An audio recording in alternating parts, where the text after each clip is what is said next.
Welcome to the Ref Room, everybody. I am Scott Smokin SIlz, along with my man Brad Baumruck, our local referee in chief. It is good to see you. It's been a while. Yeah, better to be seen than viewed. So that's right. Yeah, that's a good point. We got so much to talk about and get caught up on. I mean, it's been a while since we did an episode with all the holidays and kind of, the season ending and all that good stuff. But, I mean, we didn't get to talk about Game 7. We didn't get to talk about the drafts. We didn't get to talk about rule changes and everything that went on at Hockey Congress. So we got a lot that we're going to cover today. And I see we've already got people checking in. See, I love it. Finally, the blind people. We're the visually impaired. That's all. We're not blind. We're just visually impaired. So thanks for that. And he says, what's going on with the Iowa registration? Let me get this just the way I want it. I was playing around with this. So let's do this. I'm going to fix it right on the spot. How's that?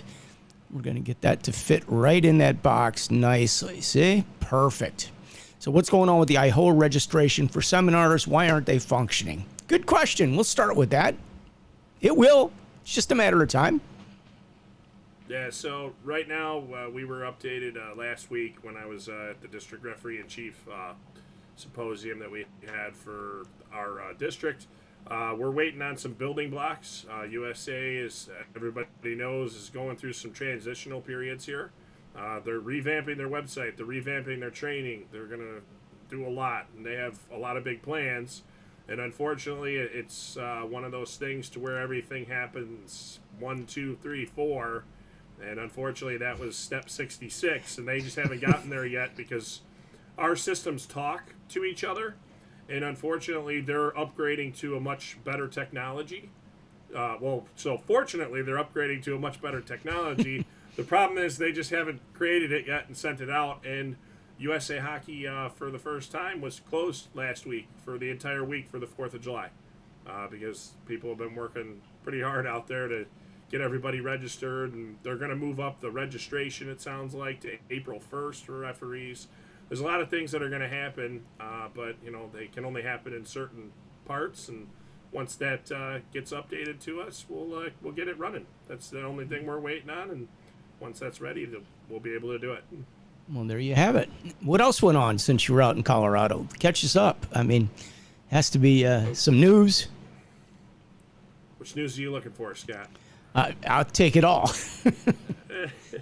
We want the insider. What's going on? Well, the Illinois is test piloting the 2-1 officiating system. Boom! There you go. Already, didn't we? But yeah, we have talked about it, but it's official now. It's official. We did get it approved. We're going to test pilot it for 2 seasons. Special training will come up for that once we get that far. So seminars are on the way. Everything's moving forward. That's the big thing. Do you know there was talk that we will have to, if you're participating in this program, in the pilot program, that there's going to be some paperwork. Have you guys talked about the paperwork and what it might entail at this point?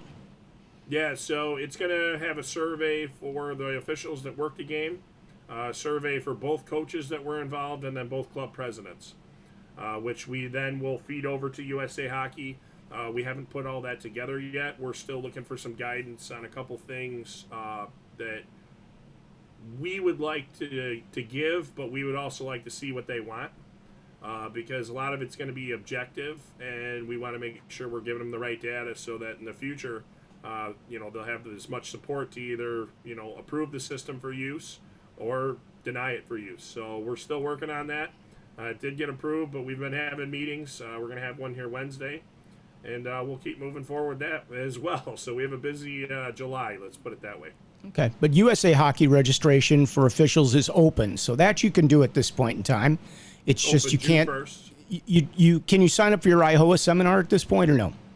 Yeah, the Illinois seminars are up. They're only Okay. open till the second week of August right now, because we're hoping to fill those first, and also on top of it, with ours not working at this point, we don't want to have that many people where they're planning so far out, and if there's a bigger issue where we have to start moving stuff. Okay, So we're being prepared, proactive. Okay. And do you know what the seminars are going to entail this year? I know they're going to be Zoom calls. Zoom calls for everyone, or will level ones be getting some ice? Where are we on that? For all, Zoom calls for all. USA Hockey, we're going to have, us, Illinois, and a lot of other locals for level ones are going to have strongly suggested ice. Okay. So we will one still have or ice. 2 day 1 or 2 days for the level ones, and 1 or 2 days for 2, 3, and 4. 2, 3, and 4 is 1 day. Level level ones are 2 days. Okay, there you have it. All right, we get a couple more comments. So let's see what we got here.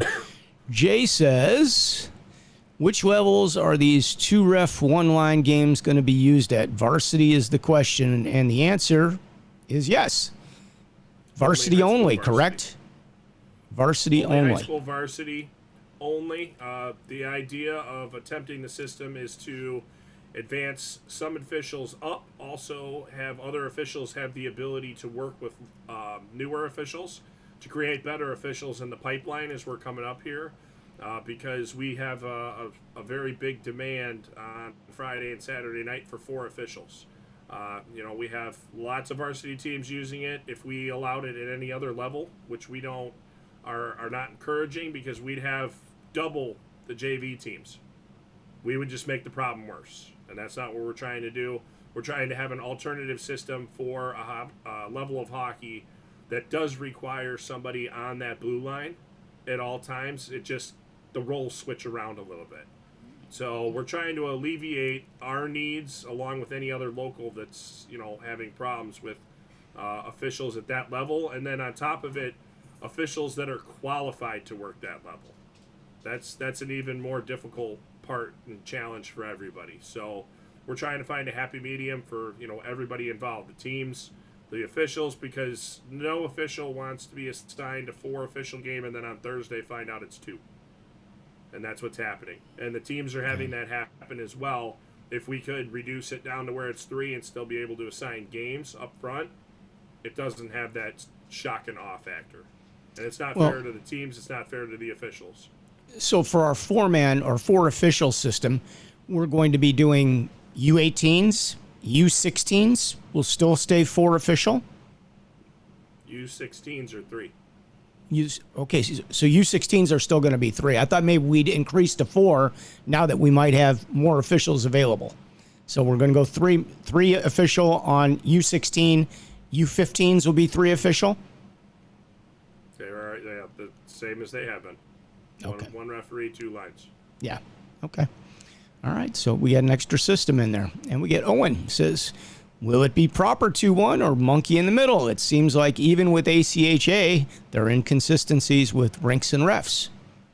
That's a very good point. Proper 2-1.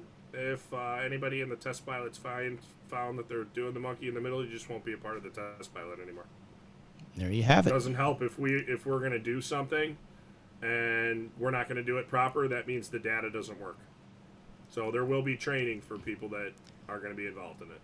So Jay wants to know, are there any traditional four official varsity games anymore? Is everybody going to be forced to the 2-1, or will leagues have an option of doing the 4 official? So at this time, we're only allowed to test pilot up to 25% of our games that are high school varsity. So we will be working majority 75% of the so official this season. So I didn't know that it was limited in the amount that we can do. I thought it was going to be all varsity. It's a test pilot, so we have to compare it to something. So we're going to work 75% of them for a traditional referee system. The other will be the 2-1 system, and then we're going to have some evaluation processes in there as well for the officials as they're out on the ice. Okay. So it's going to be a big all hands on deck type deal. There you go. Well, now you know exactly what it's going to be because you heard it from the horse's mouth. That's the guy that put this together, and this is what it's going to be. No. I'm just the one that talked. There were a lot of people. It was a group effort to get it done. So don't say that it was just me. Yeah, I know you've wanted this for a long time, but now we know what it's going to be and how it's going to work. Well, I didn't know it was only going to be 25% because I was under the impression it was going to be the majority of varsity, excluding maybe SHL top tier. But you said that could be 2-1 as well. Is that correct? From speaking with most of the leagues, we do have a representative that spoke to everybody, and every league is on board to try it. So we just haven't selected, how we're going to do it. There's some tournaments that we can hit. So we're negotiating these ideas as we go along. The other thing is too, there's going to be certain games to where we don't want to use it. So it'll only be in use September, October, November, December. Once we get into where playoffs can be a possibility with seeding, it'll no longer be used, just like our development program runs the 1-2 on JV games. It's the same concept. Well, that makes We sense. don't want the system to be skewed. Yeah. And we don't want the playoffs to be reflected on because of a system that we're trying. Yeah, and not only that, think about it, because if the teams are fortunate enough to qualify to go to nationals or go beyond, they're going to see a 4 official system because this is only being test piloted in Illinois, correct? Correct. Or did anybody else Correct. opt into this? No. Nobody is strictly allowed to do it at all. It's only Illinois. If it's caught being used outside, it's going to be a problem. Now, could this be used hypothetically for tournaments that come into town?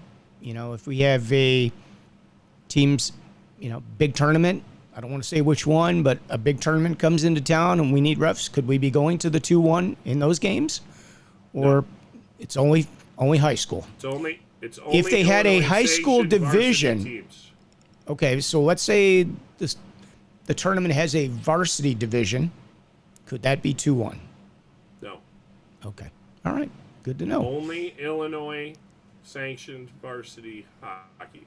So Okay. that has to be sanctioned And Jay by says, Illinois. Lord Stanley, have mercy to all. Level 1s, no ice required. Yeah, I mean, I'm not. Yeah, I'm not going to during disagree. I mean, it has been done before. It's not great. I think we all agree on that. I don't think anybody's going to argue that because, honestly, and I use this example all the time, but everybody thinks it's easy to drop a puck. Everybody, that's a no-brainer, dropping a puck. Until you actually get out there and try to drop the puck. Not so easy. And we see it all the time. So it will be quite a learning experience if you get optional ice and they don't show up to it. It's, those first few games may be a little bit tougher for them. I don't know if that means they get a mentor right away or if they don't get a mentor right away. I mean, do you give them a mentor if they don't come to an ice session? Or is that a benefit for those that... The benefit is that it's strongly suggested that you come to an ice session. It was during COVID. The one thing I can say is if your work strongly suggests you go to something in your real job, you may want to go to it. Yeah, they strongly suggest it. Out. Yep. Very good. Yeah. All right. So that covers a little bit. Any anything else that we need to know about besides the 2-1 that took place at Hockey Congress? I know we've got the cut-proof shirts coming in. I haven't seen the email yet to it still hasn't. That was passed. So Okay, I thought that was out. It's just a little delay in everything getting out. So it's been busy for everybody. Plus, you had the holiday right up against it, and plus they're again trying to get all this stuff done. It's a big undertaking because they're not only redoing the referee side, they're redoing the coaches side too. And the coaches stuff, their stuff hasn't worked in 2 years. So do the coaches have to do modules this year? Not that I know of. I think everybody's on hold for 1 year, as far as I know. Okay, good to know. All right, let's talk a little NHL. My Panthers, they weren't my Panthers. My Maple Leafs were gone early, but the Panthers, because I did have my bet with my buddy, the DJ in Edmonton, I squeaked it out. I squeaked it out in Game 7. I didn't expect we'd be going 7 games for that series. I thought it was going to be over. I was feeling bad for him after it was 2-0, 3-0. I was feeling terrible for him. I even ordered another shirt from him. I felt so bad because he was getting blown out. And then I started thinking I might be wearing that shirt for a long time to come because guess what? They're not closing it out here anytime soon.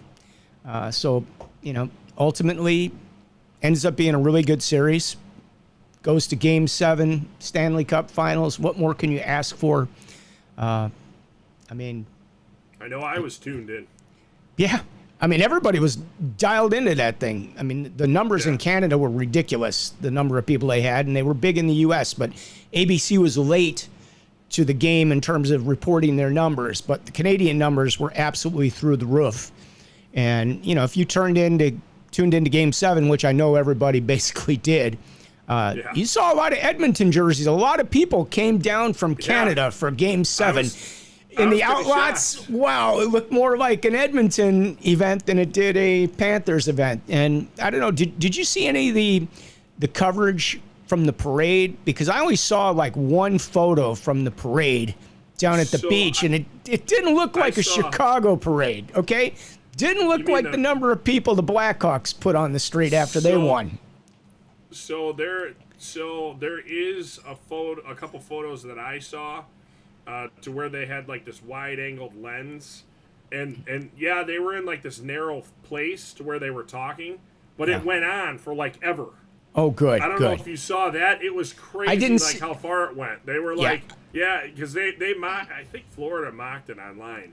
They were like, yeah, nobody was there, but then they showed the photo, and the people went on forever. But it was like they were in this narrow type lot thing. I don't know where the heck it was, to be honest with you.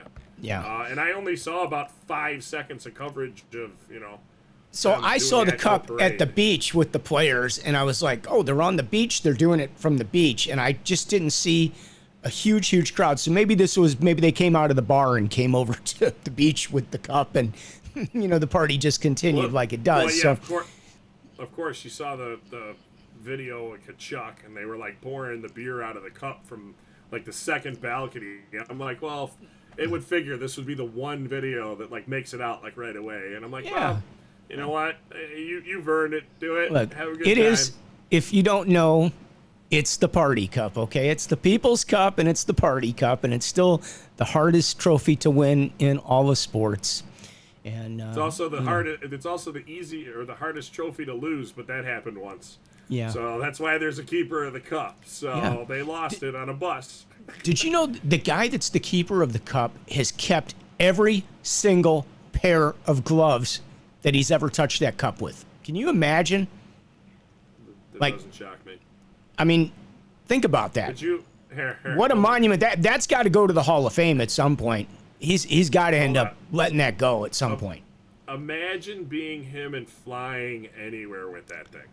It's got to take him 4 or 5 hours to get through security because everybody wants to see it that's at that airport. You know you're getting searched every time you get on a plane. Yeah. Yeah. Sir, we're going to pull you into the office so we can see the cup up close, okay? Yeah. And maybe do a shot out of there while we're there.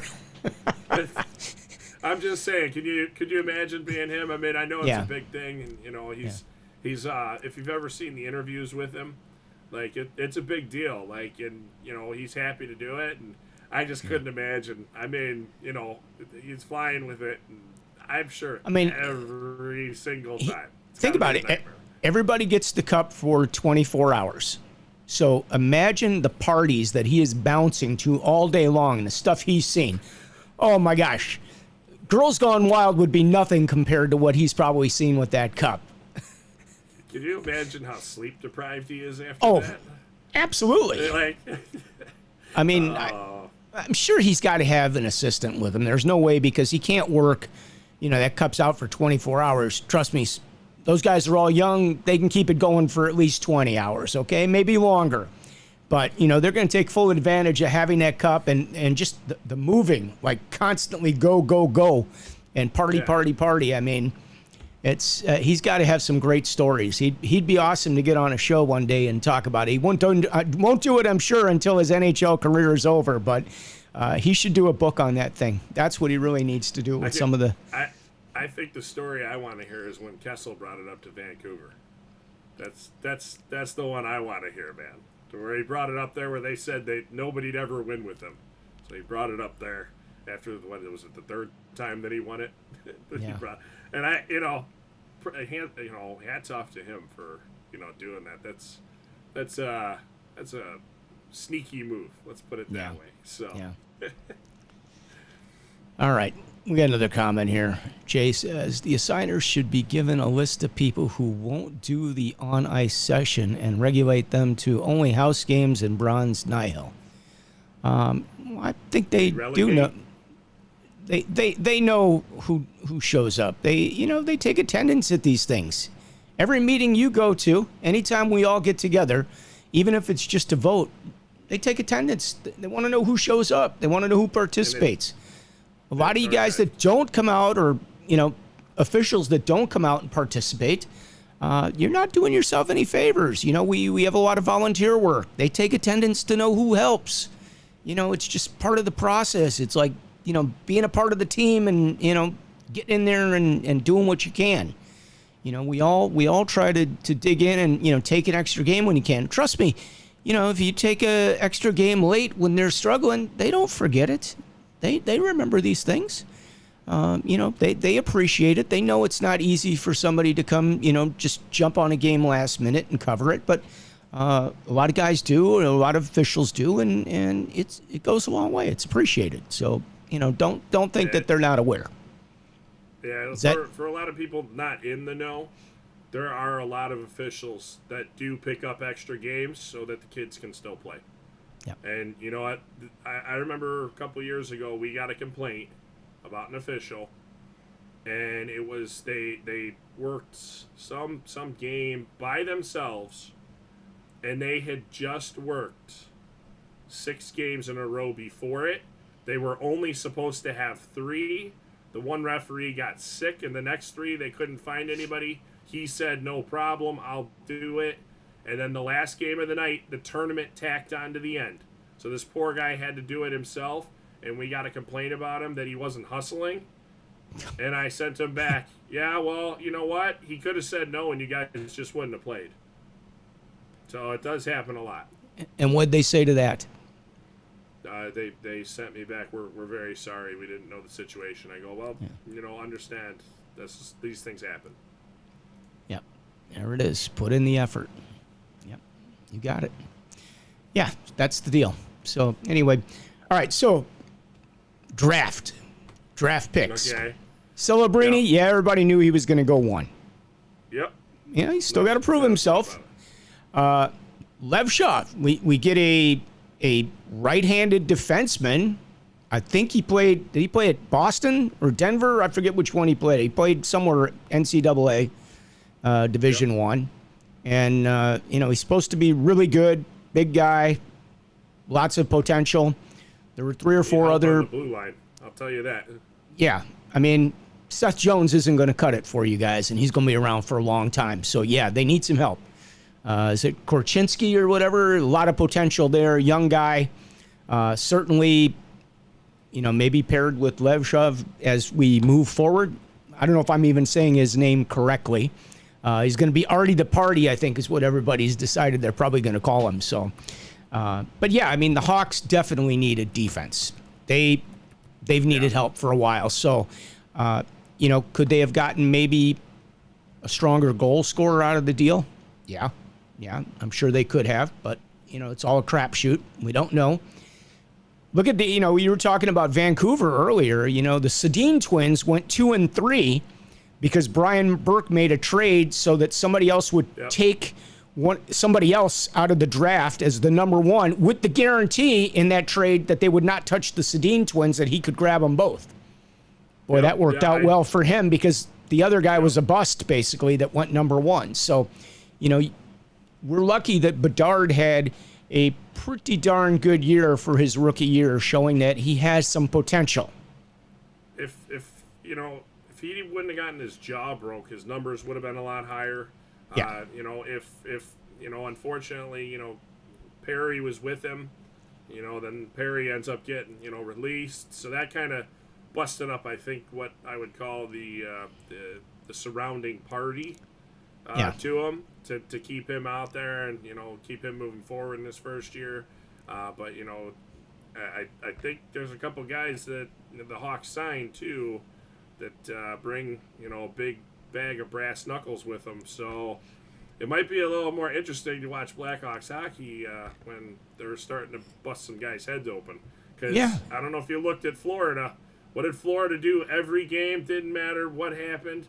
They just beat you up in the playoffs. I mean, that's what they did. So Florida, the series that sold me on Florida was the Ranger series. I had, Rangers were like the number 1 team in the league. They were probably expected to win the Cup this year. They were that good. And yet, Florida just dominated. Like, you couldn't take the puck from Florida. I don't care where they put the puck. It was on their, on a Florida player's stick, control of the puck. I have never seen that kind of dominance in a playoff series like Florida did to New York. And I was looking to see that same sort of thing moving forward, but the Oilers didn't allow it. I'm sorry. Florida moved the puck well, but they didn't move it like they did against New York. They did not control the puck as much as they did when they played New York. So I don't know if they figured out some things to break them up a little bit or whatever, but it didn't look the same. Florida did not look as strong with puck control, and I had never seen a team. I was like, oh my God, you can't even get the puck off these guys' sticks. Like, this is amazing. Just watching it, I was blown away. They were that good with the puck. Maybe they just had a, unbelievable series at the right time, and that's very possible. I haven't had a chance to watch all their games during the year to see if they dominate like this all the time, but I was blown away in that series. So that's what sold me on them. Well, like I said to you, plus they were ticked that they lost last year. And they made it all the way there, and they were not going to go down without a fight this time. Yeah. So, and then McDavid wins the MVP, which I don't know about anybody. If you watched him play and what he did in that finals, I haven't seen a guy do that in a long time. And like I said to you before the playoffs, I said, when McDavid comes to play, there's nobody that can beat him. And you know what? He did show up for Game 7, but they just shut him down. It just was unfortunately not his day. So. Well, the first Panther goal was sick. That deflection was just unbelievable. Yeah. Like, I'm sorry, no goalie is going to stop that. Nobody's expected to stop that deflection. That was just a incredible goal. And, that puts you up 1-0. They only need one more goal to win this thing. The second goal, a screenshot, wasn't anything spectacular, but that's all they needed. I mean, Bobrovsky plays tough back there. You get him 2 goals and you win a game in a Game 7. Yeah. They say on most of the time it's 4 goals or less in a Stanley Cup Game 7. So, you have to figure if you can get to 2, 3, you're probably a winner. You're sailing. Yeah, but, even getting to 2 is really good. And you see, for a guy like McDavid, they can't get it to 2 in Game 7. It's that tough. So, I thought the goalie for Edmonton played really well in the series. He stepped up his game later. He was getting lit up in the early games. The first 3 games, he settled down. He got tough. He was putting up some big save numbers, big numbers. So, good for them that they came to play and they pulled it out. We got a couple more comments. Hey, Karen. Karen's joining us, one of our favorites, one of our regulars. If someone won't do the ice session, why do they want to officiate? Well, we're not saying they don't want to do the ice session, but it's not mandatory. USA Hockey doesn't require them to take an ice session. Is that a fair way of putting it? For this season, yes. Yeah. I would expect that we're going to have increases as we move forward. They've already laid out some of the plan. They just haven't given us a lot of details yet. Okay. By the way, for those of you that are watching, a thumbs up doesn't cost you anything. You can help support the channel just by putting a thumbs up. Even if you throw an emoji in the comment section, we'd be happy with that, okay? So, that costs you nothing to do that. For high school varsity games using the 2-1 system, will the full 4-game fees be distributed among the 3 working officials? That's a great question. We're not discussing fees. Okay. Well, there you have it. So we don't know what the fees are, I guess, at this point in time. All right. Back to playoff hockey, back to the draft. Who else would you like to have seen the Hawks get? Do you think their other first-round pick was a good one? I don't. You know what? To be honest with you, I just know about the defenseman that they got. Other than that, I'm not real up on that levels of hockey from where they're drafting lately. So I'll be the first one to admit that. And you know what? I'm happy that they're just trying to build around Bedard for a future. Because if he's not happy, I don't know if he'd want to re-sign here, because a lot of teams are going to want him when that comes up. So you got to look at it from his standpoint. There's a lot of other jerseys in the league. Yeah, if I've said it all along, they have 3 seasons of keeping him, and if they don't do something and get him taken care of, there's no reason for him to stay. And yes, they'll get something for him. It won't be as much as you would think, but somebody else would be very happy to get that young man. He is a hell of a player, and he's proven it already in just 1 season. So we're very fortunate to have him. And yes, the Hawks need to step up to get him players. I think they've made a move in that direction. I hope they're not done at this point in time. I mean, I sure would have liked to have seen maybe a Steve Stamkos come to Chicago for a season or two, just to help. A lot of maturity, a lot of experience of getting through the playoffs, winning Stanley Cups. Think about this. The state of Florida has 3 of the last 5 Stanley Cups. And nobody ever thought we'd have hockey in Florida. Where you wouldn't have ever expected there to be hockey. But, Stamkos went over to Nashville, so he went from one hot place to another hot place. Yeah, well, listen, Nashville is going to be a force to be reckoned with next year. They signed Sagan or Soros, whatever you want to call him, the goaltender, for like $60+ million. He was probably the biggest free agent possible signing to, be available. Was he available, or did they just have to sign him? I don't even know if he was like on the open market available, but they got the deal done with him. Honestly. And, they get Stamkos, they get some other really fine players. They're going to be tough next year. That organization stepped up. And remember, they always said they were just a small market team. They didn't have the money. They did really well for many years without spending big money. They just, managed to find a way to have a consistent system that worked. And, now I think they got a legitimate shot at being a playoff contender, at least on paper right now. They showed a big improvement. Now you got to put the pieces of the puzzle together and make it work. But, they're looking good. I'd like to see the Hawks at least being able to start thinking about a playoff run. And when I say a run, like, let's at least get to the playoffs this year. At least, so let's get in. Yeah. Let's get in. Be like knocking right at that door. I mean, I think of everybody, if they miss by a couple of points, I think everybody can deal with that. I don't know. I think they've got to get to the playoffs this year. Being in the cellar it's not. I mean, that can be interesting for a little while, but not entertaining in the long run. Let's put it that way. I think. Look, for Chicago hockey to do well, for all of the officials and rinks and coaches and stores and everybody else that's involved in Chicagoland hockey, if the Hawks don't start making the playoffs, it's not going to be good for business for anybody. Let's be real honest about it. When they were winning, boy, every kid wanted to come skate. Everybody was going to put on skates and try to play hockey. And that's not so much the case anymore. When the Cubs won the World Series, everybody wanted to play baseball. They signed me up. Right. They all want to come play baseball. So, you need the Blackhawks to do well. We all need the Blackhawks to do well for hockey. It's good for hockey in Chicago. So, we need to root them on. We need to hope that they, get it going. It's big for everybody, whether you know it or not. So they're definitely trying. I'll give you that. Yeah. They're not laying back. They did hire a female coach first, not the Hawks, but one of the coaches. Seattle hired the first full-time female coach, an assistant coach, which I thought was pretty cool. Yep. Yeah, that's definitely a big thing. I mean, wouldn't have thought Seattle would be the first one, but I mean, you never know who was going to hire it first. I would have thought a Canadian team would have done it first, but I get it. I mean, and also they've expanded their thinking.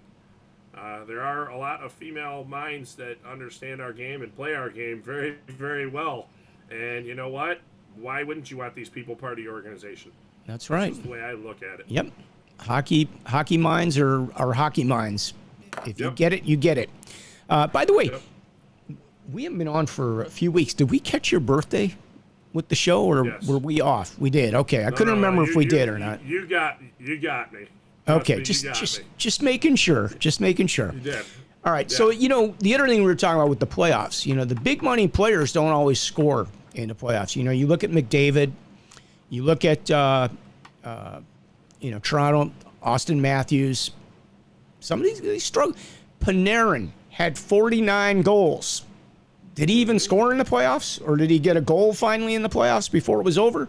But he had a 49-goal season. And then basically went zippo, which is... It happens when they're covering you the whole game. It's a different game. We say this all the time. The playoffs and the regular season are two different animals. And, are you built for the playoffs or are you built for the regular season? I think, Toronto is a prime example, man. They run it up. They're huge in the regular season, and then they struggle when they get to the playoffs. But it looks like they kept their core together for the most part. It looks like they kept quite a few. Yeah, so I don't think they're giving up yet. Honestly, I don't think they're giving up yet. They went and got another goaltender. So they spent some money in the free agent market to get a goaltender. Let's see if that makes them a little bit better for a playoff run. I mean, they get to the playoffs, they just can't go very far. So it's just one of those deals. But it's hard to go past that first round. It doesn't matter who you are. Yeah. I mean, it really is. I mean, look when St. Louis won, they knocked the Hawks out. I mean, look when the Hawks beat Philadelphia. I think it was Philadelphia. They scored that overtime goal. Kane scored it. Nobody expected. I was like, the Hawks didn't even expect to be there. They didn't even they were happy to be in the playoffs. They never expected they were going to win the Stanley Cup that year, and here they ended up winning it. So it's funny how it goes. Was that the year that they played Minnesota and Patrick Kane scored 2 hat tricks, or was that the next? I think that was the next one. I honestly don't remember. I think that was the next one. It was a long time ago. Senior moments since then, Right, 10 years, right? I think, yeah. Right. Yeah. So, been a while. All we could do is hope that the Hawks get it together for this season. Yeah. So the other thing, big news was they let Quenneville out of coaching jail. You know what's funny? Somebody said this to me, and I have not. I've been busy with other stuff. I did not see anything about that. So you share with me because I'm hearing it he's out of the doghouse, and so is Bowman. They let them both out of the doghouse finally. So, I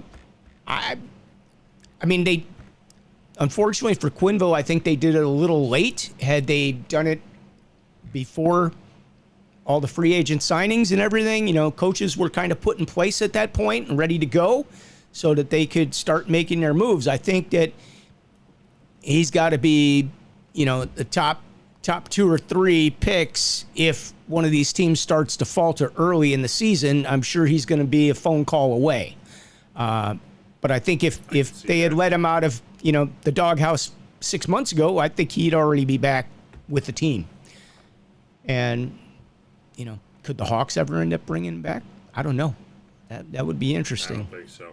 Yeah, I don't know. They say Bowman probably won't get another GM job. He didn't have a great tenure here in Chicago, but he could get an assistant GM spot or some front office gig somewhere. So I told you he did that presentation at USA Hockey, and it was phenomenal. It was really good. I don't doubt it. Really, really good. So I don't doubt that. I think he's got enough paths. Very talented individual, and he did put on because he shared during one of the town halls, and it was really, really good. I was very, very impressed. I did not expect it. Let's put it that way. Yeah. Well, Billy Zito as the general manager of the Panthers, you could have played rat hockey with Billy Zito at Johnny's. He used to be there every day when he was an agent. He used to come skate a couple days a week. So, for those of you that ever played rat hockey over at Johnny's in the midday, you might have skated with Billy Zito and not even known it. And he's a good player. He was a good player. So, but, happy for him because, he was just one of the boys and hung out and had a couple good players. I forget who all he represented because it's been at least 10 years since I played rat hockey with him. But, the fact that you could have been playing with Billy Zito and not even known it. And he's a Chicago guy, so happy for him.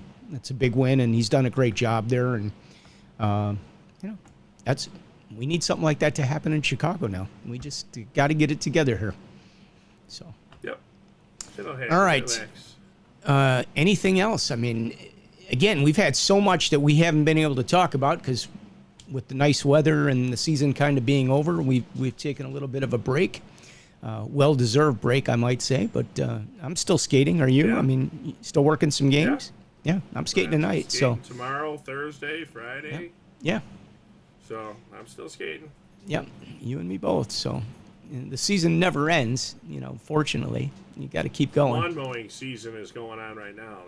I don't have lawn mowing season. I watch them ride around on the motors, They wake me up on Thursday or Friday morning at like 7 o'clock in the morning with the big mower, but no, I don't have that problem. So when we were in our apartment, it was every Tuesday at 7 a.m. They just wake us up, wake me up like. Why does it have to be 7? Why do we have to be the first stop for the Park District? Could you please explain that to me? Come after lunch. Come after lunch, guys. Okay. They come right up to the window. Drives Frankie crazy. She goes nuts. So for an hour and a half, she's like losing her mind, running from spot to spot. Yeah. So anyway, yeah, no sleep. You know how that goes. Anything you want to talk about for the future for fall coming up? No. Want to remind everybody to register? Well, registration is open, and you know what? We can remind everybody as of August 1st, neck laceration is required for everybody in any youth level. It's not done by your 18 years old. It's done by the level that you play in. So unless you're playing senior men's or women's, you're wearing a neck laceration protector. And for referees, anybody underneath the age of 18 by their birth date. They have to have them on. There you go. And right now you can find them. So are they out? Are the official certified? Because you have to have cert. It's no longer the as I like to call it, the Calvin Klein underwear waistband around your neck. It's the real deal. Yeah, they can use the Canadian certification or the HEC certification. There are ones out there that are HEC certified already. How much are those shirts? Have you had to buy a couple for your boys? You know what? I have not. I know that they were talking about doing like maybe a bulk order. I don't know, and it's actually funny because I have somebody that might come in and talk about that maybe this week or next week. Okay, cool. I'm working on that one. All right. Playing it by ear. They were out of town though. Yeah, make sure they send us a sample so we can have it to like show people. Seriously, that way we can chime in on what it feels like and what the quality of it is, and give them our opinions, our review. All right. Well, with that being said, I'm going to let you go. We put about 45 minutes in, so we'll be back in 2 weeks, and look forward to it. Here, Karen always has answers for us. I love it, man. Yeah. I've seen them all over they're all over the price range, so I don't know. And it's also if they have the sleeves. It depends. Like there are just ones that are like what are those things called? A dickie. The bib thing. The dickie. Thank you. Yeah. Thank you. There's actually a referee that's been wearing one for like a really long time, and most people wouldn't know if you didn't get dressed with him, but it just looks like a turtleneck. That's all it is. I mean, and he's worn it for, God, he's probably worn that thing for 10 years. It might be longer than 10 years. Well, one of our guys bought a shirt. I think it's the TJ Oshie model. I think it was close to like $200 if I'm not mistaken. $200. Yeah. So some of them are going to be expensive. As a referee, you'd have to work 4 or 5 games to pay for one of those probably. So. Well, I mean, the good news is I would think a lot of people are going to buy black anyways. You're just going to have to remember to change it from your player gear to your referee gear. I didn't even think I can't imagine them making it in any other color than black, to be honest with you. I could see so the vendor that I'm trying to get on, they're making like screen printed ones too and stuff like that. So well, one of our officials suggested, and I thought it was a really good idea, the team should get together and buy these. But then, somebody came back, and it might have been you, that was like, Well, if the team buys them and all of a sudden something happens, who's going to be on the hook for liability on that or whatever? So I guess there's no, good, bad, right way. I mean, either way, I think organizations, if let's say you have a red jersey and you want to get red cut-proof shirts for your team, you're probably going to order them in bulk and get them from your team. So I don't know why the teams don't just make it part of what they issue and have it match their jersey or whatever, and then everybody will wear them. There won't be any question as to will they wear it. Yeah, but also the one thing is when you purchase through a team, you're still purchasing it yourself. The team is just facilitating the transfer. It's not the same as if we bought them. So it's kind of interesting. Brings up a lot of good things, a lot of bad things, and things to be left unknown right now. Until we'll see. We'll see if there's going to be enough of them come August 1st. Yeah, I think my guess is it's probably going to be a little tough to get everybody in one by August 1st. That's just my personal opinion. So they'll figure it out. They may come up with a December 1st deadline or something like that to give them a chance to get them in the stores. I'm sure they're going to be very, very, very, very available, educated in making these decisions moving forward with this. It's a big topic. It's something that they really want to do to protect the players. I'm just going to be curious. I'm going to be curious to see. I mean, I felt that if it's a shirt and it's team issue, everybody's going to wear it. It's part of the uniform, no brainer. Not going to be an issue even for the referees to go skating down the bench to check on everybody. Neck guards used to be kind of, if we saw them, they came by the face-off circle or got in your face over something, you might notice that they didn't have a neck guard or a mouth guard or something of that nature, and it's easier to point it out to them at that point in time. But kids forget jerseys. I'm sure some of them are going to forget this. Mom does the wash, kids do the wash, forget to put it in their bag. So it will be interesting. $200 shirt's not going to be as easy to come up with in the locker room as a $10 neck guard that you could run in the pro shop or the vending machine and go grab. Because let's face it, a lot of places don't have pro shops that are open, or even in the rink. They're going to put a $200 shirt in a vending machine. They might be putting a $75 shirt in the vending machine. That's going to be expensive, but it could happen. You're going to be sticking dollars into that thing? No, you're going to be sticking your credit card in there. Okay, that's what you're going to be. You're going to be putting your credit card up there, or your Apple Pay up against there to get that $75 shirt with a 4% service charge for the credit card fee to go with it too, probably. It will be interesting. Mom and dad better have that debit card ready to go, because it might get used a couple times during the course of the season with this happening. Debit only. Debit only, no credit, man.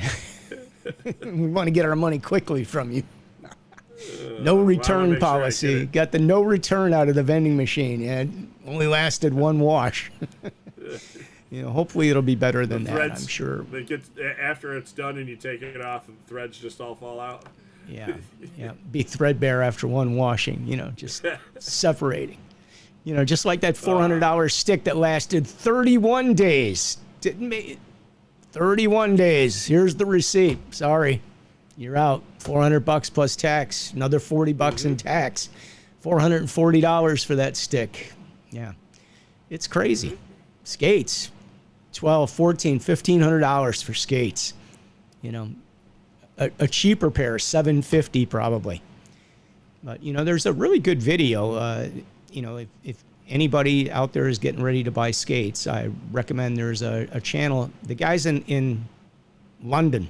He's in England. I don't know if he's in London, but he's in England. And he's got a hockey channel, and he does some unbelievable videos. And I wish I had seen it before I bought my last pair of skates, because after you watch the video, everybody would be buying a pair of pro skates, even though they're really expensive. But when he takes you through the manufacturing process and shows you all the differences and what the differences are, you'd be like, wow, these both look the same to me. They're black and yellow, got the same logos, same printing. What's the difference? But pretty cool that you really do find out like how they're stitched, how they're made, what's in them. Yeah, good stuff. So, you know, if you have to buy skates, go watch one of his videos. They do a really great job. They do it on all the equipment. They do stick videos. They do pretty much all the player equipment, and they've got a lot of backing from the major manufacturers that take them behind the scenes. They got a big following on their channel, and they do wonderful stuff. So, all right. Well, with that being said, I will give you a break. We will see you in 2 weeks. Enjoy your summer, man. I can't believe we're already past the 4th of July. Like it goes so fast. It goes so fast. So the next show is the 22nd for everybody. There you go. Put it on your calendars, 5:30 p.m. Central. And with that being said, from Chicago, I am Scott Smokin SIlz, along with our local referee in chief, Brad Baumruck. You guys have a great week, and we'll see you in a couple weeks. Peace out, everybody.